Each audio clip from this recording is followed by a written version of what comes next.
Let's talk about a little movie that's really having a hard time. It's called Last Night in Soho. Oh, I did not from your boy. see it. Yeah. Well, it doesn't matter. Did you see it?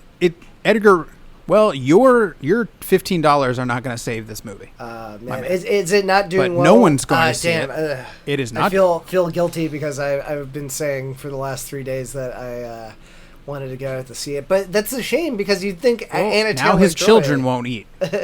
You know what I mean? I'm licking my finger, sticking it in the air, and I'm figuring out which way the wind's blowing. You know what I mean? And Anya Taylor-Joy is going to be the next one. Oh yeah, for sure. Yeah, you know what I mean it's. A lot of people are talking about Millie Bobby Brown. No. Is it what's her name? I don't know. The 11 from Stranger Things. Yeah. Now, Anna Taylor-Joy is already like on. If you're just looking at also output, also granted, I think Anya Taylor-Joy is like 23 or 24 or something, and 11 is still like a teenager. The other girl is like 15 So, but like she's just come out of the gate. Like how many like solid fucking movies has she had since she was like 19 or something, like, you know, like starting with The Witch. Like what? The Witch. I think the first time I saw her, I think is The Witch. Yeah. I think with most people, and then even like Thoroughbreds. You know, we've done a lot of reviews of her movies on here. Dude, I don't know what it is. She picks a lot of projects that we enjoy, projects. Or do we enjoy them because we enjoy her? I don't know. We tend to like projects that involve. I think people cast her not only because she's a great actress, but she has a very distinctive alien kind of look that She sure does. Remember Splice when she was an alien? No, she wasn't in Splice. Yeah, she was. No, was she? She wasn't the alien. Yeah, dude, she's the alien little like Splice girl. Are you kidding me? No, I'm not kidding you, bro. Hold on. Use that fucking Google machine you I got. know I'm pretty sure she's the Splice alien. I know she was in another movie that Ridley Scott. Her like perfectly bulbous forehead. What? I'm telling you, it's somebody else. Pull up her IMDb, bro. And, Google that Splice with that weird tail she's got, and then there's a whole scene where she's like trying to seduce a guy, and the guy tries to forget for a second. Are you sure you're not thinking of the movie Morgan? Because she had another movie that she played a little girl that was like genetically engineered or something like that. And also, so yes, the girl from Splice is Daphne Chinac. Am I wrong? Is that possible? I think they just put a lot of prosthetics on another actress. Are you serious? Yeah, but that's the thing is like you would think. Am I confusing it? Yeah, hold on a second. I really do apologize. It's all. I mean, it. Don't worry. I'll leave it in. I'll cut it out. But it totally speaks to her look, though. Yeah, like she looks like she would totally be able to play weird alien mutant baby. And I mean that in the most positive way possible.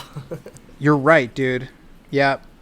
But can totally confuse them. But she was totally in another movie around the same time that was almost the exact same plot. You know, it's the same plot, but like less alien. Yeah. And I've never seen it. I heard it's like I never saw it because it did not get great reviews, and I never got around to it. It did not, but I've seen it. But she's bald in it, right? or something. She's got some weird outfit or something. I remember the marketing for that movie when it came out was like. I think it was like one of those movies where like you could vote to choose on the ending or something like. They had some crazy thing with like. That's how you know it's good. Yeah, when they have no idea how they want to end the film, you choose the adventure movie. Right. What they should have done is just put Anya Taylor-Joy in Splice and then just called it a day. Yeah. I mean, Splice 2. What else am I thinking of? Split. You know what I mean? Split. So yeah, and she totally forgot about that. Why didn't you go see this? You know, Edgar Wright's children are starving. Yeah, so especially once again, you know, theater support. I just didn't get around to it this weekend, and I wanted to go last weekend, and I just got. Well, I hope he gets to make another movie. Well, I know it's not getting fantastic reviews either. I know it's getting like good reviews, but it's not like the same universal love that like Baby Driver kind of received. And I've been trying to like also kind of go in Unsullied too, because I don't want to know specifics and. Try not to read too many reviews because you don't want that to kind of tamper your own perspective. But that's a shame. But you know, whatever. Like it's everyone's. Dude's pretty much had pretty solid films. Like I don't think he's had I suppose The World's End might not have been as successful as What was the police one? The police one is my least favorite. Hot Fuzz. Yeah, man, people love Hot I Fuzz. think we saw Hot Fuzz when we were in like high school together. Did we see it together? That tracks. I have not actually seen that one. That's probably the one of his films that I've seen the least. So I gotta. There's a reason for that. Yeah, it is kind of weird. Like ever since him and Simon Pegg kind of stopped working together, it is kind of like. It was strange because, like, you never really got that taste of Edgar Wright without, granted, I think Edgar Wright, like, obviously was, like, responsible for so much of the personality and, like, yeah, he's, like, one of the best filmmakers out there. But, like, Simon Pegg's writing was a pretty integral part to, like, a lot of the charm of the Dornetto trilogy. And then, same thing for Scott Pilgrim. Like, he had fantastic source material that he was working from. So, like, whenever he's paired well with that great source material, he's going to do great. But, like, Baby Driver and this are really the first forays he's done without other source material, and I really loved Baby Driver, but I also think it kind of had some flaws and everything like that, so I almost kind of wonder, there are certain things sometimes where, like, he's a little bit better of a visualist sometimes than he is a writer. Yeah, well, I don't always want to say that because overall director, he is a really good writer. Like all of his stuff is very clever and humorous, and there's a lot of great wordplay, but yeah, his strength still feels like it leans towards the visuals, and sometimes I think maybe he'll do things purely in service of visuals, maybe. So maybe I'm once again, I'm basing this on nothing because I need to still see the movie, but yeah, maybe like this movie seemed like the only thing I really knew about it is like, oh, this is kind of his homage to kind of like early Polanski type of that very specific 60s thriller vibe, and maybe a little bit of Hitchcock in there or something like that, or Persona. I heard it's kind of got a little bit of a Persona thing, or Rosemary's Baby, all that sort of stuff, so it seems very intriguing, but also it also seems like more of like a Twilight Zone plot. Like, I could see it being something that might be a good plot for, like, maybe an hour-long anthology show rather than a movie, but I have to give it a fair shake, so I'm going to stop talking out of my ass and pretending that I have actually seen this movie. Yeah, well, I mean, yeah, it's interesting because it's not bad. I enjoyed it. I mean, I think it's tracking at like 75% or something, kind of low for what you think an Edgar Wright movie, would do with two female leads and everything, and whatever. But really interesting, really good performances. Like the chick from Jojo Rabbit, Thomasin McKenzie, really good. Anya Taylor-Joy, a very I think she's everywhere in the marketing. You know what I mean? She's not the main character, really, right? She's kind of. She is not the main character. Yeah. So she's. It's an interesting. I'll get into the plot a little bit. I don't want to get too crazy, but basically, what a young girl. This is a very, what it reminded me of a lot. And it's supposed to be kind of a horror thriller, interesting, kind of like a genre mixing weird kind of movie. It was like a lot of Argento, a lot of like Suspiria kind of vibes, Giallo like some kind of films. Yeah, man. And so I think they even like Edgar Wright was like, oh, I took or. Dario Argento came and saw my movie with his crazy daughter. What's her name? Aria Argento. Asia Argento. They did a photo on Instagram or something where they were all watching it or something. But I was like, this has a lot of Suspiria vibes, where it's a young girl moves to a new city to do like an artsy, collegey education type thing, and she kind of doesn't fit in super well with her peers, and I was like, oh god, here we go. Like that's a lot of good horror trope shit. Yeah. You know what I mean? So, and it seems like it's a simple plot, right? Like I wish it were a little more simple. Really? It gets a little weird out there. So anyway, just a very basic introductory plot. This girl moves from the countryside. She wants to study fashion. She moves to London. She moves to, I guess she's living in Soho, which let me just say this. Have you been to Soho? You've been to London. Yep. Yeah, I've been to Soho a couple times. Okay.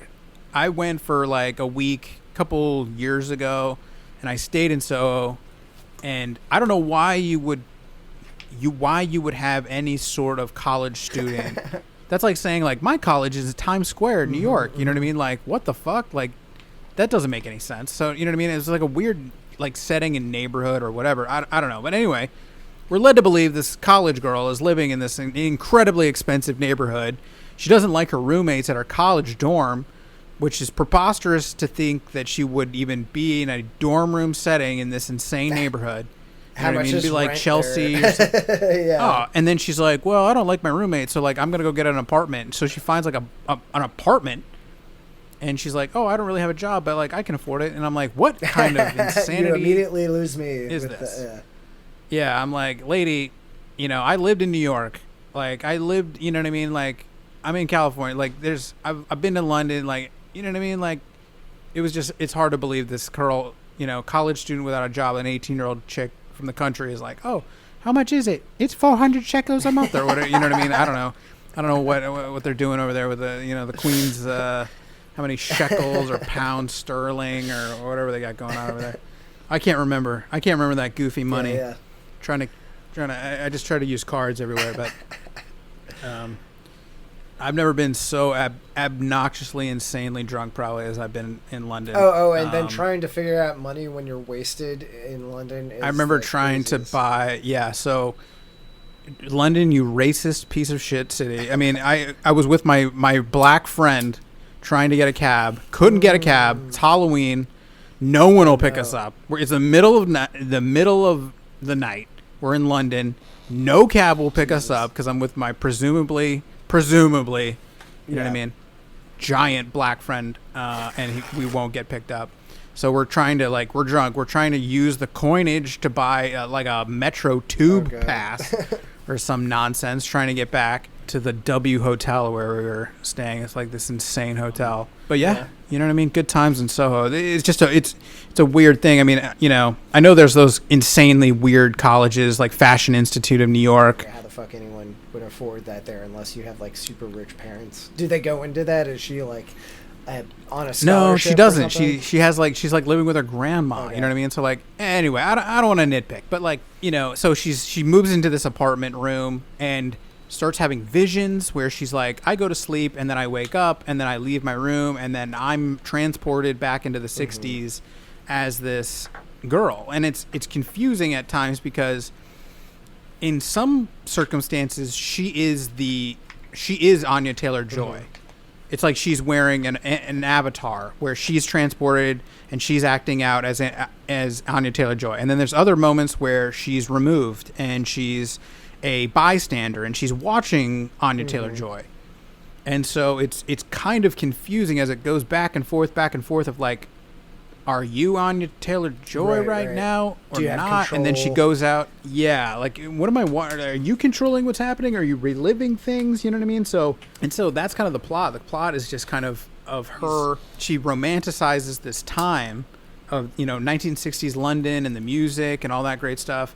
And then she kind of gets transported back into that time and realizes like, oh, you know what? Like, it's not that great. There's a lot of bad things that happen to lovely young women in London in the 1960s who want to be in the entertainment business. You know what I mean? So it turns into kind of a horror movie. Kind of like a horror movie where it goes into like a little bit of Nightmare on Elm Street of like, I can't sleep at night. I can't fall asleep because I'm just transported into so this, like anytime she falls nightmare. asleep, she immediately goes back to the 60s. Oh, Yep. damn. And then it starts ramping up from there where she starts kind of seeing things even when she's awake. And is she going crazy in her personal life? Like, are people like getting Pretty weirded much. out in her classes that she's like not Yep. sleeping? Yep. There's all the classic, you know, and I just recently kind of watched Nightmare on Elm Street, so that's why I mention it. But like, she falls asleep in class and then she starts screaming in class. Oh my God, you know what I mean? Freddy Krueger.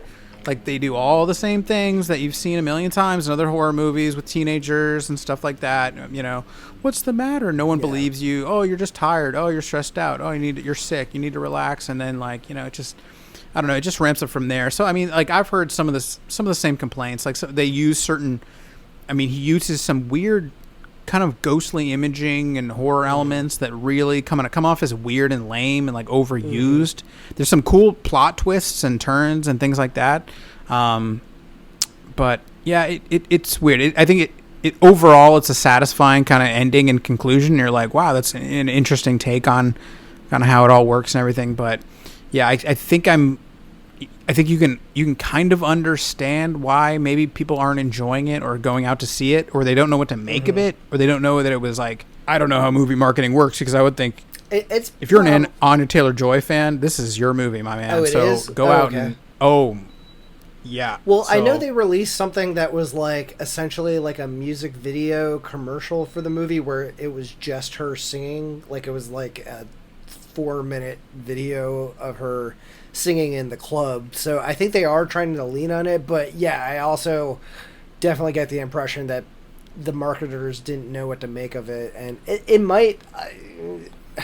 I'd say the best case scenario for a movie like this is probably to eventually get a cult following, but it does kind of suck because it's probably going to be like, well, Edgar Wright, that's the last shot you're going to get to do something that weird and specific for a little while.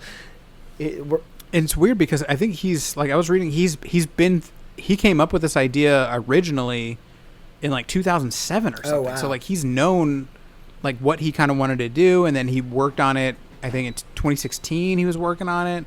So I mean, it goes back. It's not like it's he's had it like churning. Well, you know what I mean? But I was kind of surprised that you know, the third act is kind of just a little wonky. Yeah, I mean, because that's the one thing I'd be curious to see out of him, is he's such a knowledgeable and such a talented, from a technical perspective, filmmaker. I kind of want to see what all these like other things, like the non-Shaun of the Dead or Scott Pilgrim related projects that he's had, like, even if it's a failure or whatever, I want to see him reaching. And maybe this is like him once again, like, getting to kind of do something a little different, something that he's interested in, like those like Repulsion era Polanski type of movies. But yeah, maybe this is an opportunity for him to kind of try doing that style of filmmaking, which is something he's never gotten to do. You know, that's the thing, is like I like to see filmmakers stretch even if it's not successful. So I hope he continues being able to do something else. Like I hope, I've heard that he has had a script for Baby Driver 2 in the can for a while. I'm sure that, but like, now he has no leverage, but else. I hope he gets one more, because he's got pretty good street cred as far as filmmaking goes. So usually, like I said, he's also a male filmmaker, so usually you get like another bite at the apple after you've had one failure. So I bet you he'll get one more project to do whatever he wants, and he'll probably try to make that one slightly more commercial. And if that doesn't work, then it's Baby Driver 2 or fucking Shaun of the Dead 5 or whatever. Oh, yeah. Hopefully it won't come to that.